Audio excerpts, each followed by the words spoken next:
Bom dia, sejam todos muito bem-vindos a mais uma edição do nosso Meireles News. Hoje nós vamos falar sobre literatura na pandemia. Ler é algo mágico, nos possibilita estar em vários lugares em um único momento. É um lugar de mistérios, de encantos, é o mundo da imaginação que dá vida aos nossos sonhos. Nos permite rir, chorar, se emocionar, se cativar com cada novo personagem. Com o livro em mãos, você esquece dos seus problemas e parte em busca de novos conhecimentos. Você sonha acordado, se diverte, se sente livre para viajar sem sair do lugar. Estimula a nossa imaginação, amplia a nossa criatividade, aumenta o nosso vocabulário e nos traz felicidade. Hoje nós vamos começar uma série de entrevistas sobre o fantástico mundo da literatura. Para darmos início, gostaria de apresentar o nosso convidado de hoje, Carlos José dos Santos. Ele é professor, escritor, poeta, especialista em literatura infanto-juvenil.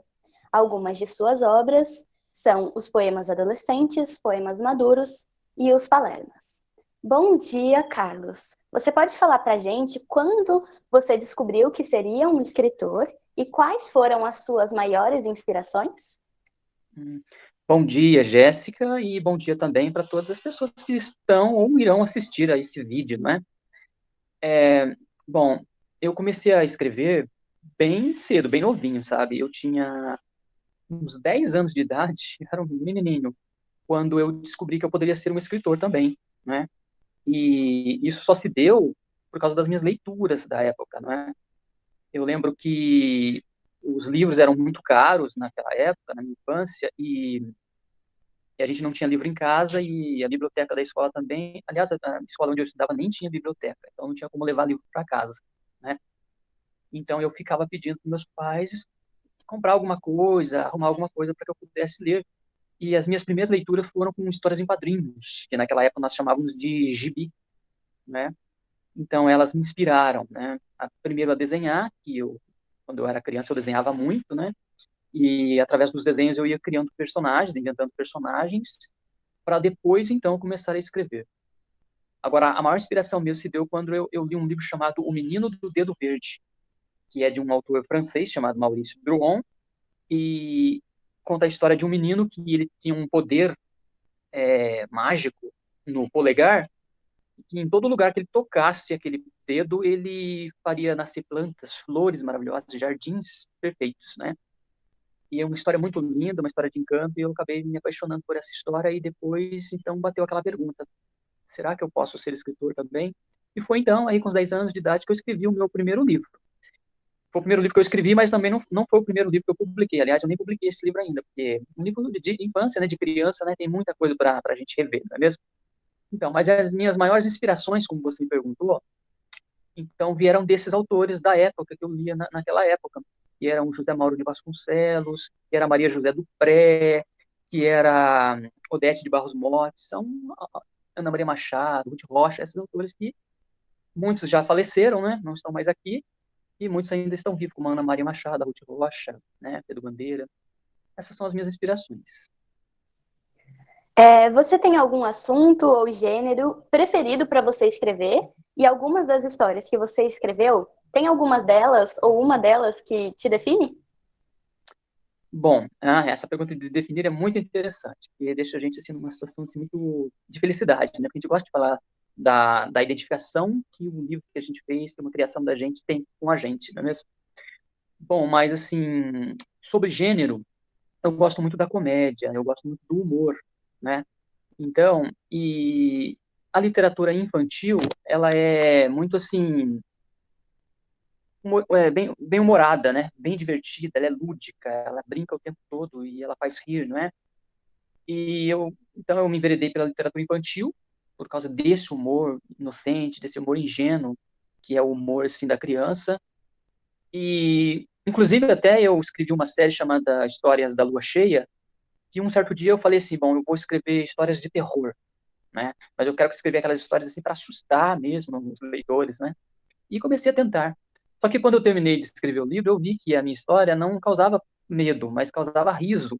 né? Eram histórias, assim, que ficaram engraçadas. Então ficou, assim, personagens do terror, que são assombrações, mas assombrações divertidas, engraçadas. Então, meu livro, que era para ser terror, virou um livro de humor, né? E depois, mais adiante, eu escrevi Os Palermas, que é uma comédia para adolescentes e jovens, que é toda ela humor, né? Para rir mesmo.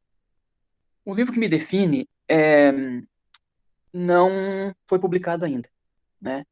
É um livro assim que eu estou escrevendo já há uns 20, 30 anos, né? Agora eu já encerrei, agora já terminei. Agora eu já estou na fase de revisar e mandar para publicação, né? Então esse é o livro que me define. É um livro assim que vai contar a, toda a minha infância, né?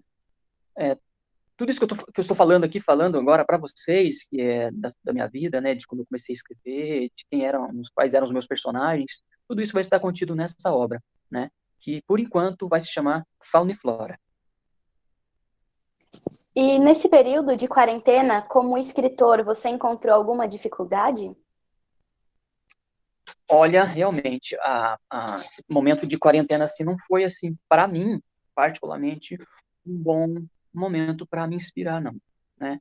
Eu sei que tem muitos escritores que conseguiram, né, durante essa quarentena se desligar de tudo, esquecer o que estava acontecendo lá fora, se fechar dentro de casa, né, nesse isolamento que a gente foi obrigado a fazer, e escreveu, viajou, mergulhou, foi fundo. Sei também que tem outras pessoas, né, melhor dizendo, que encontraram muita dificuldade, assim, travaram, ficaram bloqueadas mesmo e não conseguiram escrever nada, porque esse sentimento de você ficar em casa, confinado, isolado, quando é uma imposição, não é saudável, não é legal, mexe com o psicológico, né, mexe com a cabeça da gente, né? É diferente de você tirar um período de férias, por exemplo, né? Você tirou porque você quis, porque né, é uma coisa assim que já está programada para você fazer. Mas essa quarentena ela veio assim, de repente, do nada e pegou todo mundo de surpresa, né? Quanto a mim, eu bloqueei na parte assim da escrita, eu não consegui escrever nada, nenhuma uma história nova, mas eu aproveitei para pegar as coisas que eu já tinha escrito, né, os meus textos antigos, as minhas histórias antigas que estavam na gaveta, que estão nos arquivos aqui do computador, eu aproveitei para reler, corrigir, revisar, aprimorar e deixar pronto, para quando chegar o momento de cada um, eles serem publicados. E além desse projeto que você disse que te representa, que vai contar um pouquinho sobre você, você tem outros livros que você pretende lançar futuramente? Sim, eu tenho um livro chamado A Mala da Tia Generalda, que é um livro infantil, que primeiramente eu escrevi assim, ele como um livro virtual, ele foi publicado só na internet, era um projeto que eu tinha em que eu escrevia um capítulo, né, postava na internet, daí os leitores liam, sugeriam, né, davam ideias, e aí para o próximo capítulo, daí eu aproveitava algumas ideias, e no próximo capítulo eu lançava, né, com as ideias dessas pessoas que estavam participando desse projeto. Um projeto muito legal, chamava Brincando na Rede, né? Então, esse livro saiu agora da internet e ele vai virar livro físico, vai virar papel, né? E vai, em breve, acredito que já para o início do ano que vem, né? Já está nas mãos das pessoas. É um livro infantil, um livro para criança, né? Então, esse é o próximo. Eu tenho também um livro, eu gosto muito de escrever, assim, dramaturgia, sabe? Eu gosto muito de trabalhar com teatro. Então, eu tenho um livro chamado O Sumiço de Tati, que é uma peça teatral infantil que eu escrevi também, né? Eu até já apresentei em escola, e também vai ser publicada em breve, vai se tornar um livro e logo vai estar nas mãos dos leitores também. Se você pudesse dar uma dica ou falar algo para os alunos que almejam ser escritores também, o que você diria e como a literatura pode transformar o mundo? Muito bem. Bom, essa pergunta aí, você pensa que essa pergunta não, essa sugestão, né? A gente pensa que é a coisa mais fácil do mundo, né? Todos os autores sempre recebem uma pergunta como essa para dizer, né? Sobre dizer alguma coisa para quem quer, para os leitores, para os alunos, né? Para os estudantes. Parece fácil, mas é a coisa mais difícil que tem. Porque, assim, a única coisa que eu gostaria de dizer mesmo, eu não quero dar uma dica, eu não quero, porque, assim, ficaria parecendo que eu estou ensinando como fazer, dando uma receita, e não é isso. A única coisa que eu gostaria de dizer mesmo nessa questão é sim, para que o estudante, a criança, o jovem, o adulto, seja ele quem for, né, o leitor, de forma geral, que ele busque o seu talento, encontre o seu talento. A primeira coisa que a pessoa precisa fazer é encontrar o talento, né? A gente não pode querer sair dizendo aqui para todo mundo ser escritor, né? A gente quer que todo mundo seja leitor, porque, é como você falou, né? A literatura tem, sim, um papel muito importante na vida das pessoas. Então, a gente quer que as pessoas sejam leitores. Mas, assim, ser escritor é uma coisa, assim, que vai depender muito da inspiração e do talento de cada um. Então, o que eu quero dizer para as pessoas é o seguinte, que elas, primeiro, busquem o seu talento.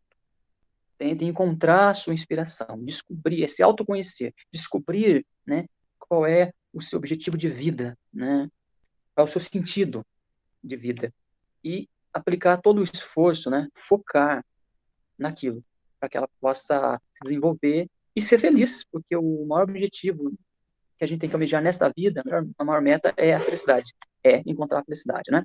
Ser feliz. Então, eu oriento o seguinte, que busque o seu talento, procure o seu talento, encontre a sua inspiração, o seu sentido de vida e foque nela, e se esforce e vá atrás. E a literatura tem, sim, um papel muito importante. Eu trabalhei com arte-terapia também. A arte também é terapêutica. A literatura é também terapêutica, né? A gente não sabe, mas, assim, quando a gente está lendo, muitas coisas estão se transformando na vida da gente, né? É muita coisa sendo renovada, é muita coisa sendo construída, aprendida, e isso sim, é para a vida toda. Então a literatura tem esse papel fundamental na vida das pessoas. Então, que ela procure e também, assim, o estilo, o gênero, o tipo de leitura que ela gosta e se dedique, né? É, tem pessoas assim que dizem assim, em escola mesmo, onde eu trabalho, professor, eu não gosto de ler. Bom, aí eu faço muita pergunta. É, você não gosta de ler por quê? Aí a pessoa fala, é porque é chato, porque não sei o quê. Então, é o seguinte, procure alguma coisa que você gosta, é porque você não está ainda encontrando aquilo que você gosta, né? Então, aí você diz que não gosta de ler e aplica isso para todas as outras coisas. Mas o dia que você procurar e encontrar aquele livro, encontrar aquela história, né?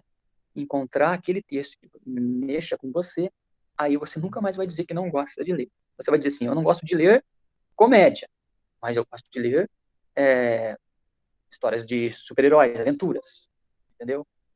Você não vai generalizar, mas o eu não gosto de ler. É isso. Então, é buscar a inspiração, buscar o gosto e buscar o talento. Ok? Então, eu gostaria muito de te agradecer pela disponibilidade de estar falando um pouquinho com a gente, contando um pouquinho sobre os seus caminhos, sobre suas obras e sobre a literatura, que é tão importante na nossa vida em todos os momentos.